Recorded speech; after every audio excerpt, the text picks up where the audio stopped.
ಕರ್ನಾಟಕದ ಬೆಳಗಾವಿ ಜಿಲ್ಲೆಯ ಕಾಗವಾಡ, ಇದು ಕೇವಲ ಒಂದು ಊರಲ್ಲ, ಇದು ಶೌರ್ಯದ ನೆಲ, ಸ್ವಾಭಿಮಾನದ ನೆಲ, ಇತಿಹಾಸವನ್ನು ಇಂದಿಗೂ ಜೀವಂತವಾಗಿಟ್ಟಿರುವ ನೆಲ.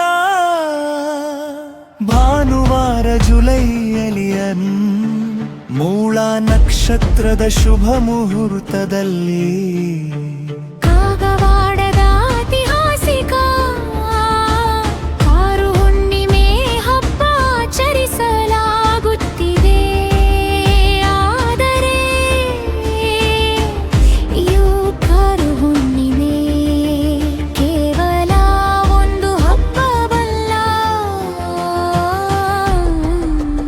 ಇದರ ಹಿಂದೆ ಇದೆ ಸುಮಾರು 400 ವರ್ಷಗಳ ಹಿಂದಿನ ಮೈನ ಬೆರಳಿಸುವ ಶೌರ್ಯಗಾಥೆ.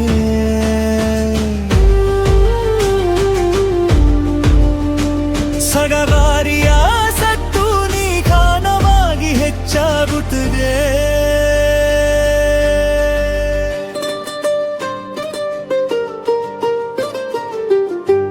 ಕಾಗವಾಡದ ಕರಮನೆತನದ ಯುವಕನೊಬ್ಬ ಒಂದು ದಿನ ತೀವ್ರ ಹಸಿವಿನಿಂದ ಮನೆಗೆ ಬಂದ. ಅವ್ವ ಬೇಗ ಊಟ ಹಾಕು, ತುಂಬಾ ಹಸಿವಾಗಿದೆ. ತಾಯಿ ಸಿಟ್ಟಿನಿಂದ ಹೇಳಿಳು, ಏನಷ್ಟು ಅವಸರ, ಎಲ್ಲಾದರೂ ಕರ ಮುರಿಯೋಕೆ ಹೊರಟಿಯಾಯೇ. ಈ ಮಾತು ಯುವಕನ ಸ್ವಾಭಿಮಾನಕ್ಕೆ ನೇರವಾಗಿ ಬಿದ್ದಿತು. ಅವನ ಮನಸ್ಸಿನಲ್ಲಿ ಒಂದೇ ಮಾತು ಮೊಳಗಿತು, ಹೌದು, ನಾನು ಕರ ಮುರಿದೇ ತೀರುತ್ತೇನೆ.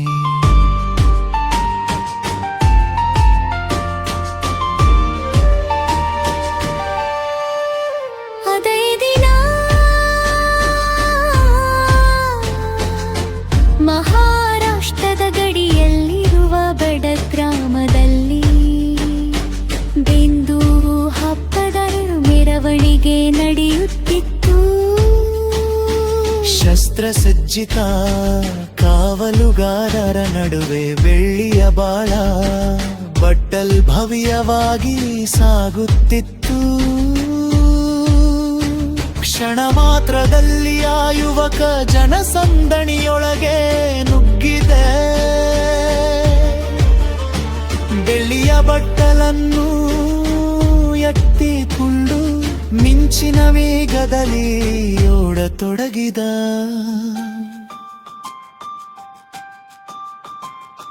ಕಾವಲುಗಾರದ ಬೂರು ಬೆನ್ನಟ್ಟಿದರು, ಕತ್ತಿವನ ಮಾಯಿಸಿದರು. ಆದೆರಂಗಮನ ಗುರಿ ಒಂದೇ, ತನ್ನ ಕಾಗವಾಡದ ಗಡಿಯೊಳಗೆ ತಲುಪುವುದು.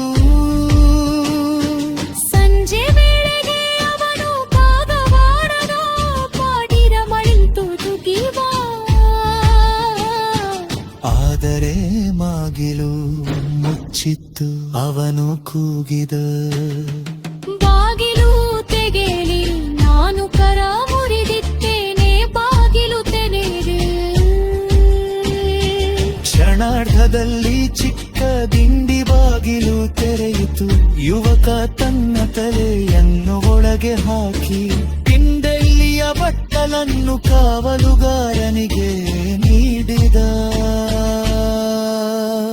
ಅಷ್ಟರಲ್ಲಿ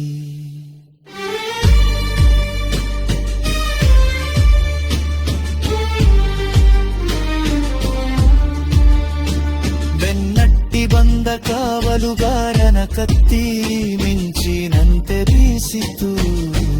ಯುವಕನ ಶಿರ ದೇಹದಿಂದ ಬೇರ್ಪಟ್ಟಿತು.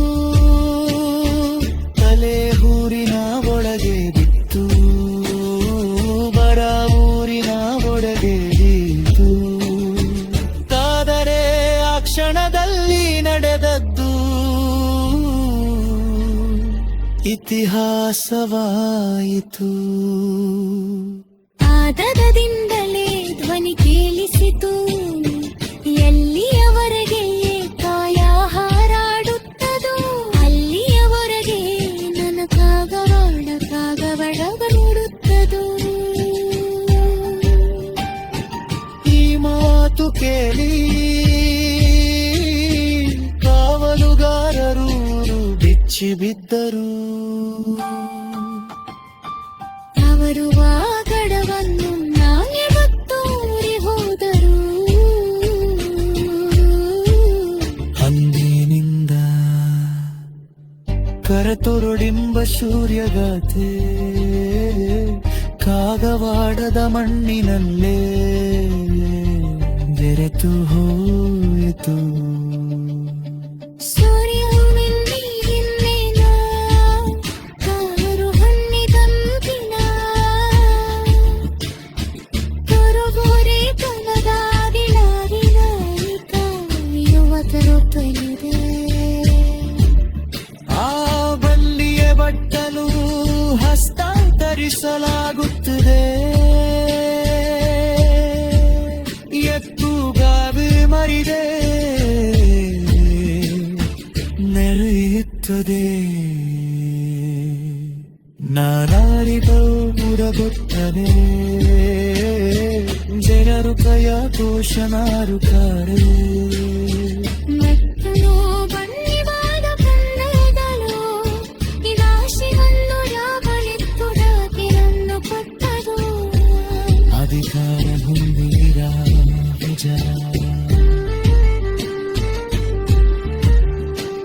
ಇದು ಕೇವಲ ಒಂದು ಹಬ್ಬವಲ್ಲ, ಇದು ಗಾಯಬಾರದ ಸಾಹಿವಾರ, ಇದು ಶೌರ್ಯರ ಸಂಕೇತ.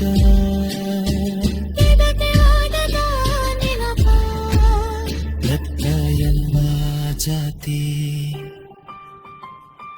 ಗರ್ಭದ ತರಡನ್ನು ಒಂದಾಗಿ ಸೇರಿಸುವ ನಾವೈಕ್ಯಪುರ ಪಥ ಪರಂಪರೆ. ಆ ಗುರಿಯು